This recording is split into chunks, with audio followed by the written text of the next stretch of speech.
બોલો. જય સચ્ચિદાનંદ. જય સચ્ચિદાનંદ. મને મહાવીર ભગવાન જેવું બનવું હોય તો મારે શું કરવાનું? મહાવીર ભગવાન જેવું બનવું હોય તો આપણે પહેલાં નક્કી કરવાનું, રોજ યાદ કરવાનું, સવારે ઉઠીને 5 વખત, હે દાદા ભગવાન, મહાવીર ભગવાન જેવું મને વિતરાગ બનવું છે.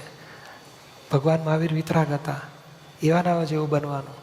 વિતરાગ એટલે કોઈની જોડે રાગ નહીં, દ્વેષ નહીં, અભાવ નહીં, તિરસ્કાર નહીં, કોઈને દુઃખ આપવાના નહીં, કોઈની ભૂલ કાઢવાની નહીં, બધા જોડે સમતા ભાવે રહેવું, એવું નક્કી કરવાનું.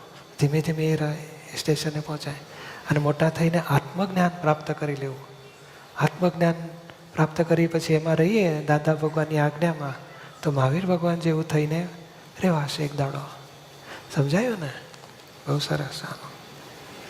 અને તારો બીજો પ્રશ્ન છે ને? હા. શું છે? મને ગુસ્સો આવી જાય તો મને શું કરવાનું? પ્રતિક્રમણ કરવાનું.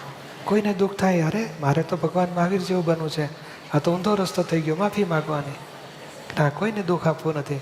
સોલ્યુશન લાવવાનું, સમજીને શું પૂછવા માગે છે આપણે એડજસ્ટમેન્ટ લઈને સોલ્યુશન લાવવાનું. પણ ક્રોધથી ઝઘડો નહીં કરવાનો, દુઃખ નહીં આપવાનું.